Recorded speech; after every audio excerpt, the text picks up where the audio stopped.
Hello there. You joined me on a freezing cold January morning in Germany. In fact, wait, hang on.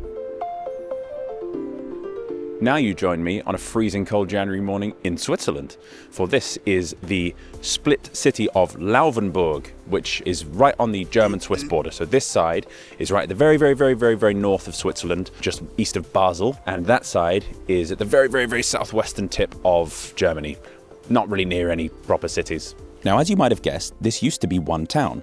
Until as recently as 1801, it was a little standalone Habsburg city, which was part of the historic region of Breisgau, which was part of the Habsburg-owned collection of scattered territories known as Vorderösterreich or Further Austria, which itself was a part of the Holy Roman Empire. See, this stuff is really very simple as long as you don't look into it at all.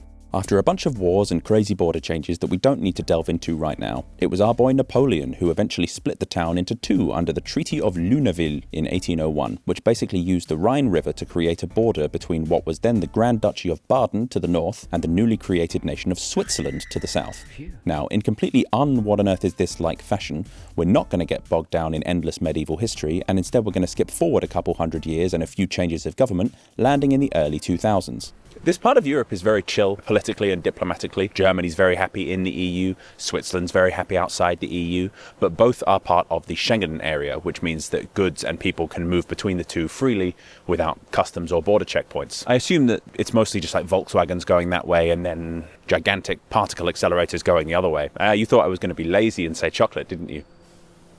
Get your mind out the gutter. But because a huge chunk of the border is the Rhine River, crossings are few and far between. Laufenburg has an ancient bridge, the Laufenbrücke, but this is merely a footbridge, though it is a very pretty one. Despite the town being sat at what is considered to be one of the narrowest points on the entire river, if you wanted to drive your truck full of scooters, yes, the Swiss invented scooters too, to the German side of town, you had to drive all the way down to the extremely comically named town of Bad Säckingen, cross there, skirt past the nearby village of Mumpf, which I only mentioned because I wanted to say its name, before driving back along the north bank of the Rhine. This was a 22-kilometer, 33-minute trip to cover a total distance as the crow flies of about 100 meters.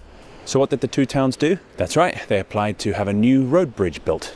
This is not it, obviously this is a very old bridge that is a footbridge anyway. But yes, the two towns had been applying to have a new road bridge built since at least the 1970s, but it kept getting turned down because of Laufenburg's historic status.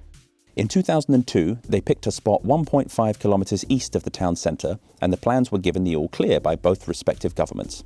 Good stuff. What isn't good stuff, however, is the mental way the two countries decided to go about building this new bridge. For some incredibly stupid reason, rather than getting one firm to design and construct this bridge in one piece, each country would hire a consortium of firms to build their own half of the bridge, meeting in the middle like some sort of performative engineering dance. Great stuff, lads. We're all super impressed. There is no real documentation available demonstrating why they did this, why they chose to do it like this. There are theories that it was for cost-cutting reasons, but both countries were doing very well at the turn of the century, so I'm not entirely sure if that's true. I mean, they must have just been for symbolic purposes, but instead of being a symbol of harmony between two nations, it just ended up being a symbol of how cost-cutting can lead to you having to spend way more money further down the line. When you come to a place like Laufenburg, right on the border of two countries, particularly where one is in the EU and one is outside, your phone is liable to just completely lose its mind. You cross this bridge and suddenly you're roaming. You've switched networks, and if you're not careful, you're paying £50 to send someone an aubergine emoji.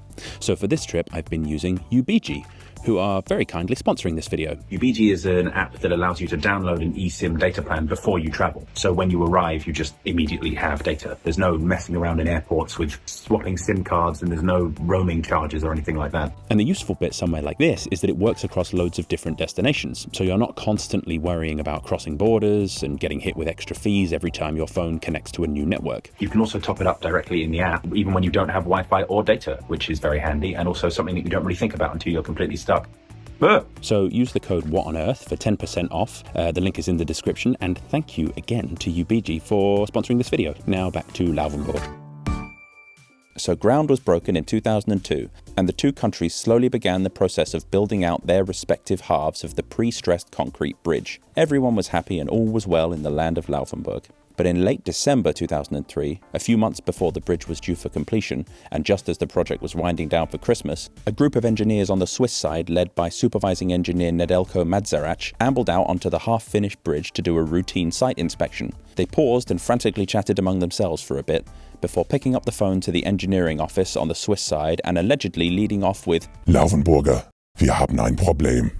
The engineers had spotted that the two sides of the bridge were not properly aligned. If they continued construction, they would meet in the middle at different heights. I spoke to an engineer about this project for the sake of this video, and he told me that if the two sides of a road bridge aren't aligned in the middle, there's a slightly increased risk of your bridge being, quote, not a very good bridge. I'm just joking. I didn't actually speak to any engineers. So, that begs the question, what on earth happened here? Hey, you thought I was going to say, what on earth is this, didn't you? So yeah, a lot of engineers in my comments will already know this, but basically a lot of the dimensions of engineering projects are calculated using the surrounding topology, like hills and whatever that you can see in the vicinity of the construction.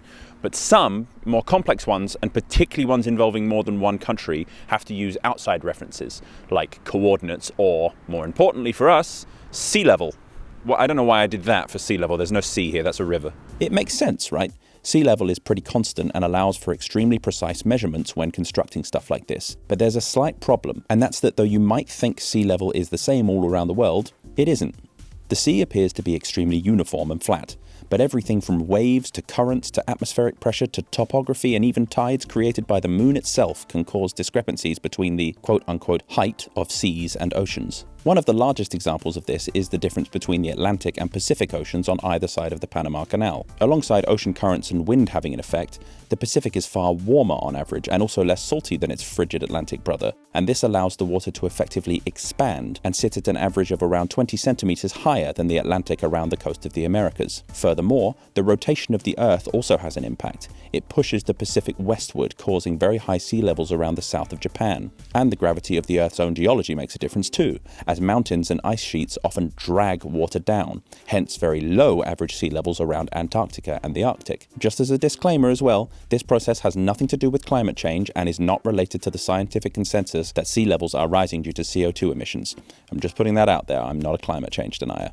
As a result, almost every country has had to create its own version of what's called a vertical datum, which is essentially an imaginary surface which serves as that country's idea of zero altitude, or sea level, which is usually historically linked to, an actual sea level marker somewhere in the world. For Germany, rather than using their own coastline on the North or Baltic Seas to establish their datum, they did what lots of other Western European countries did in the late 1800s and just copied the Netherlands' homework. The Dutch vertical datum had already been established by this point. They were ahead of the curve, those Dutch, and their sea level point was this little brass marker in the port of Amsterdam in the North Sea. And so Germany just used that one too in order to establish their own imaginary datum line in 1878, which they called Normal Null, or Standard Zero. This system was later replaced in 1993 by Normal Höhen Null, following German reunification and the introduction of a new all-German height network. Once a vertical datum is established, the country in question can then use it to build a height network, which is a sort of vertical map that allows everything in the country to have an official height, from mountains to garden sheds. Then, because obviously you can't drive to Amsterdam every time you want to check your heights,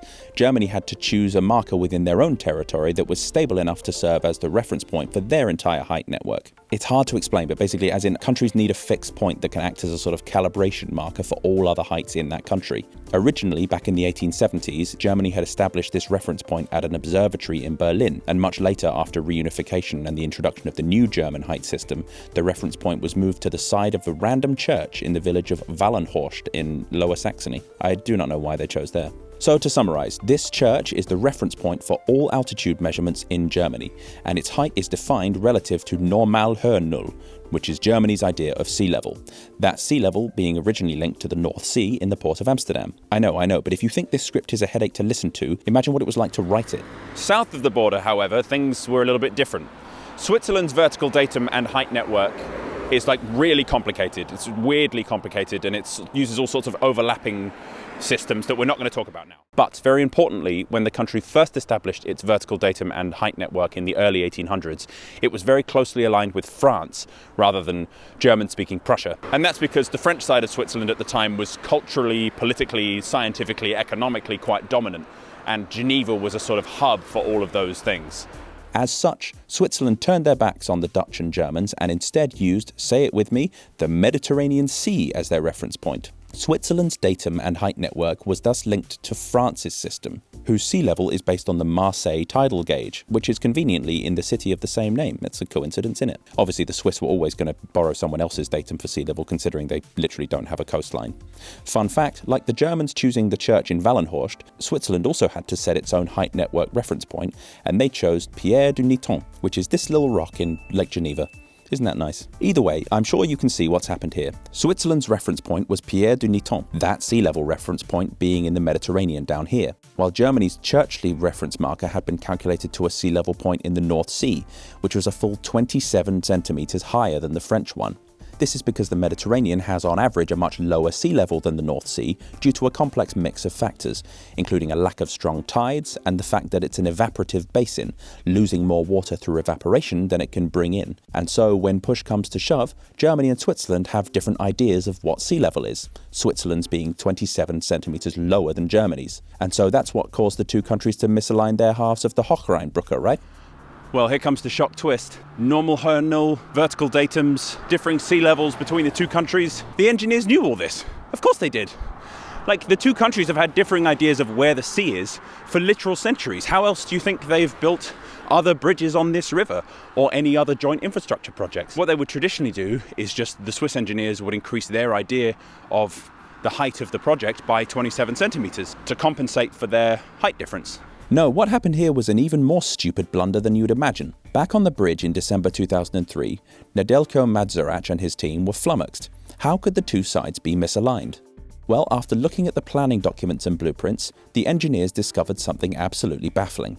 Somehow, in the endless chain of engineers and approvals, the document stipulating that the Swiss side needed to be raised 27 centimeters, which would have been written simply as plus 27 centimeters, had inadvertently been written as minus 27 centimeters, thereby doubling the height difference between the two sides of the bridge to 54 centimeters, rather than cancelling out the difference. Amazingly, project manager Beat von Arx later confirmed that the entire blunder was the fault of the Swiss engineers.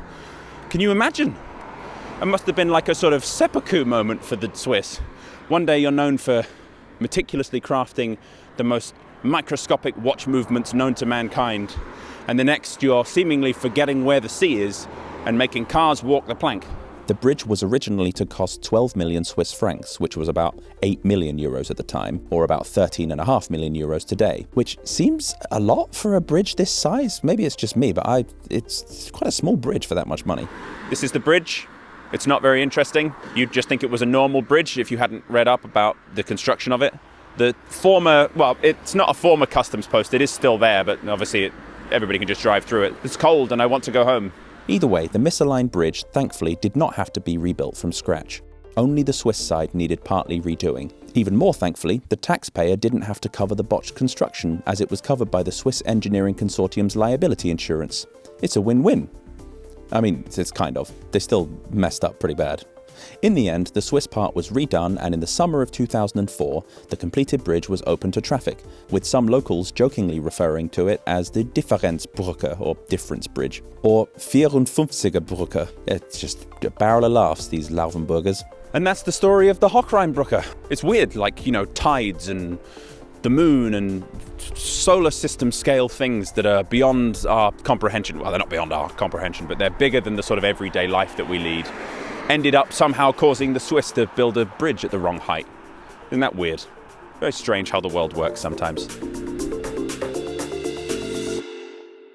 Okay, holy Christ, we got there in the end. That was the most complicated script I've ever written. I'm just going to pause at the end here to give a massive thanks to Chris, one of my subscribers and a geodesy scientist, for taking the time to help me write this script, because oh my god, I've never been so confused during the research of a video.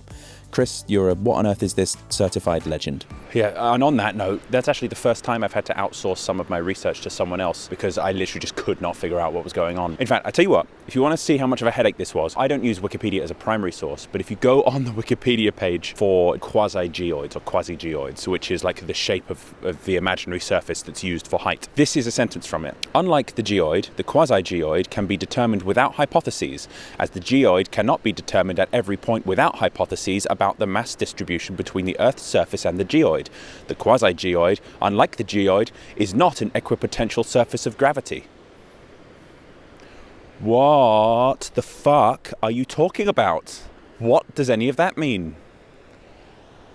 Also, yes, come to Laufenburg. It's very nice. It's very cold, so come in summer. But come here anyway.